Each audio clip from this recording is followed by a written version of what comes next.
Olá, graça e paz. Estamos começando a nossa 20ª semana na jornada de leitura bíblica.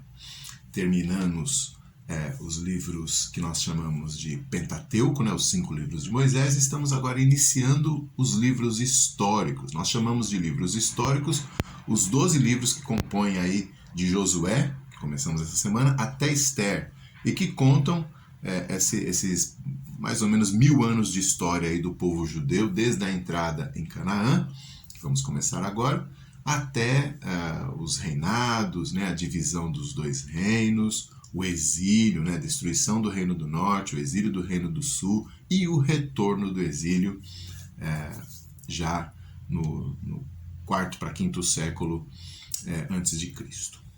Bom, nessa semana de leituras, então, nós vamos começar aí Josué. O livro começa com as promessas de Deus a Josué, aquele texto famoso, ser forte e corajoso. Depois do capítulo 2 até o 6, nós vamos vendo o desenvolvimento dessa entrada em Canaã, a história famosa também de Raabe, a prostituta que acolhe os espiões que Josué envia para a cidade, a primeira grande cidade que eles têm que enfrentar, que é a cidade de Jericó.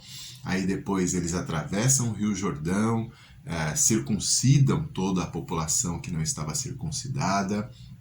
E, por fim, no capítulo 6, a famosa queda das muralhas de Jericó.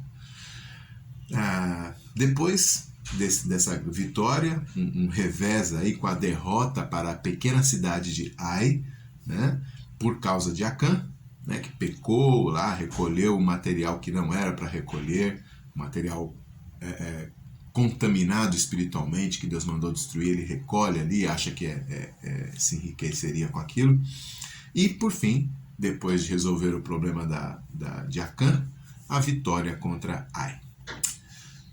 Depois tem a estratégia dos gibeonitas, no capítulo 9, um grupo ali que consegue se aliar aos judeus, fingem que não são moradores daquela terra, se aliam aos hebreus e, portanto, são defendidos de outros reis pelos hebreus no capítulo 10. Os hebreus têm que vir em socorro dos gibeonitas, e aí começa uma série de vitórias que Josué tem como líder militar do seu povo, e inúmeros reis ali são derrotados, e inúmeras cidades, ou povos que estão ali são submetidos, destruídos, e as terras são tomadas pelos invasores hebreus.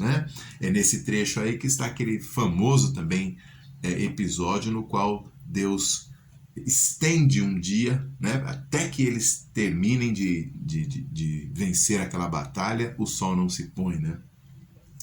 E por fim, capítulos 13 e 14, começa o loteamento da terra. Eles chegam numa terra e começam então a distribuir aquela terra conforme a prosperidade, conforme o jeito da terra, conforme a população de cada uma das tribos também que está ali. Então, do capítulo 1 até o 14, a leitura dessa semana. Vou colocar aqui o cardzinho para vocês conferirem. E eu queria fazer alguns destaques para o começo da nossa leitura de Josué. A primeira delas é que nós não temos um autor conhecido. A gente fala o livro de Josué, a gente imagina naturalmente que seja Josué o escritor, mas não é, o livro não se apresenta, não apresenta o seu autor. Na verdade, várias vezes o autor diz assim que aquilo que Josué fez está lá até o dia de hoje. Vocês vão ver isso algumas vezes na nossa leitura, o que sugere então que esse autor está escrevendo bem depois. Talvez Josué já tivesse morrido, uma nova geração, alguém depois disso vai relatar toda essa história. Para ele relatar isso, ele não estava lá, então talvez ele tenha contado com as histórias que o povo contava, e Deus então o inspirou para saber o que colocar e o que não colocar, ou quem sabe até relatos já escritos mesmo, um diário de guerra de Josué, alguma coisa assim que estava em suas mãos, e ele então redige o livro que nós temos hoje a partir desses relatos anteriores. Então, autor e também a data, nós não temos muita certeza aí desse momento. Agora, eu queria fazer um destaque em relação à interpretação. nós estávamos lendo os livros do Pentateuco. Eles têm muita história, mas eles também têm muita legislação, fica até uma leitura muito pesada, né? Êxodo, Levítico, Números e Deuteronômio, a gente às vezes fica até difícil de ler porque tem muita legislação. Agora a gente não vai mais ter essa legislação, teremos algumas dificuldades quando o texto for se deter nos reis, nos povos que foram destruídos, né? Aquele monte de nome que a gente não sabe muito bem o que fazer com eles, ou quando o texto for falar a respeito da divisão da terra. Ah, fulano ficou com tal lugar, com seus filhos e tal, não sei o quê. Isso pode distrair um pouco a gente, né? Mas, em linhas gerais, o livro vai contar um desenvolvimento de uma história, como Gênesis fazia, e esse tipo de leitura geralmente é mais gostosa, né?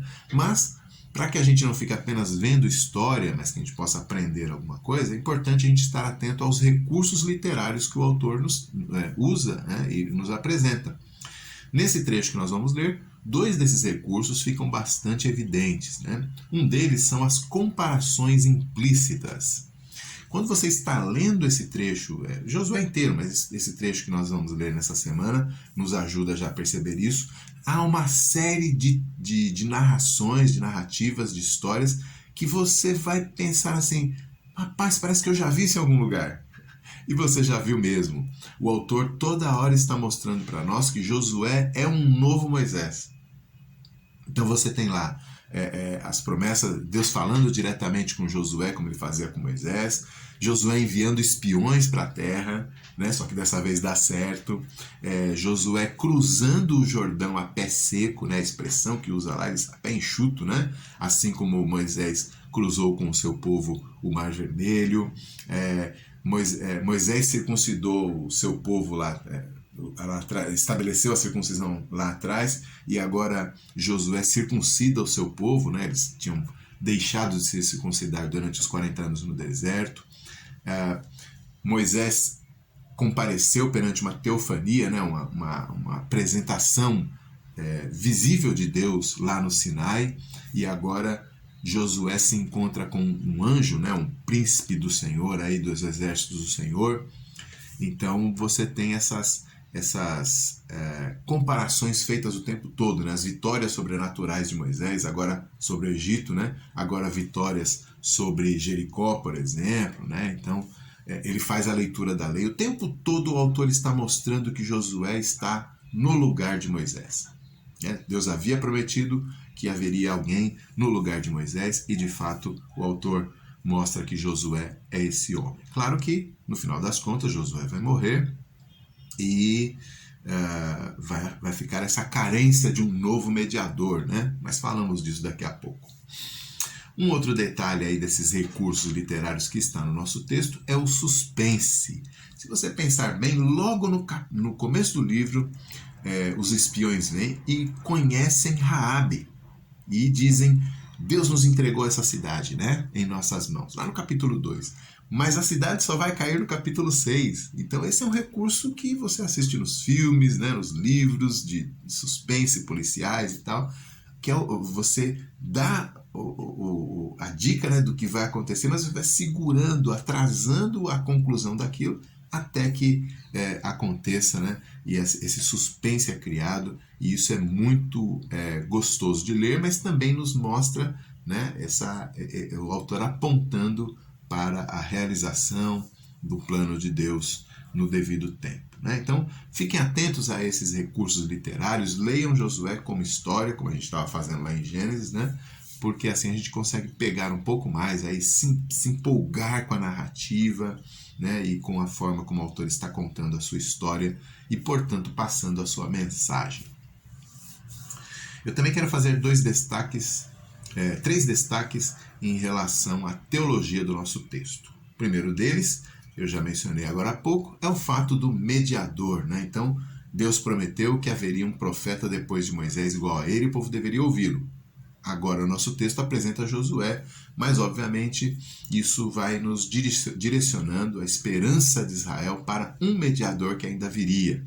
E você sabe que o Novo Testamento apresenta Jesus como esse mediador perfeito que não passa, né? O autor aos Hebreus faz essas comparações, né? Os mediadores, os sacerdotes, os líderes, os reis do passado, todos passaram, mas Jesus é o definitivo. Um outro detalhe aí da teologia do nosso texto é a Guerra Santa, né? A gente se espanta com o texto porque ele apresenta o povo de Deus matando crianças e mulheres e animais, e a gente, né, não tem muita facilidade em engolir esse tipo de texto. Mas o que a gente precisa entender aí é que a justiça de Deus é perfeita e Deus destrói pecadores, né? A Bíblia termina exatamente dizendo isso. Deus vai destruir todo o pecado, né? Não vai sobrar nada. Apocalipse. Só que durante esse período, Deus usou o seu povo para fazer a ação da justiça, né? Para destruir pecadores, portanto. Né? Então essa guerra santa foi permitida durante esse tempo, e aí isso, né, aproxima um pouco a Bíblia daquilo que os muçulmanos têm lá no seu livro santo, né, o Alcorão, mas não aproxima os cristãos dos muçulmanos, porque no cristianismo nós temos isso como uma fase da revelação de Deus que passou. A igreja nunca foi proposta por Deus como um povo constituído militarmente, né? Então, o cristianismo, quando se meteu em guerras, né, em guerras santas lá na Idade Média, ele podia até usar esses textos como desculpa, mas é uma desculpa furada, porque no Novo Testamento Jesus se apresenta como aquele rei que reina espiritualmente e vence espiritualmente através da pregação do Evangelho. Então, a igreja nunca pôde usar esses textos como desculpa, porque Israel era uma forma da revelação de Deus, do povo de Deus na terra, uma forma constituída civilmente, né, com um governo, com leis, com uma etnia, com uma língua, mas não é assim que Deus se revela no Novo Testamento. Deus faz um povo agora de todas as nações, e o governo dele é espiritual, e a sua conquista é através do Evangelho, da pregação, né? É assim que Jesus termina Mateus 28 lá, né? Ide por todo mundo, pregai o Evangelho, porque toda autoridade me foi dada. Então é uma guerra espiritual e não uma guerra santa com espada, né? A espada do Espírito é a palavra. O último destaque na teologia é que esse texto que a gente vai ler, nesse trecho aqui, compreende, né, aborda uma das histórias mais graciosas do Antigo Testamento, quando uma prostituta cananita, Raabe, é aceita, recebida no meio do povo de Deus, né, porque ela creu. Então é uma história que fala não apenas da justiça de Deus que destrói os pecadores, mas fala da graça de Deus que alcança até prostitutas cananitas, né? E você sabe muito bem que Raabe acaba entrando na genealogia de Jesus. Que graça maravilhosa, né? Que graça maravilhosa. Então é isso, a leitura dessa semana, a 20ª semana da nossa caminhada, da nossa jornada de leituras bíblicas de Josué 1 a 14. Na semana que vem a gente já termina Josué, olha que rapidinho, né? Vai ser bem gostoso essa leitura. Que Deus te abençoe, continue firme aí no propósito de lermos toda a Bíblia nesse período de 2 anos. Até mais!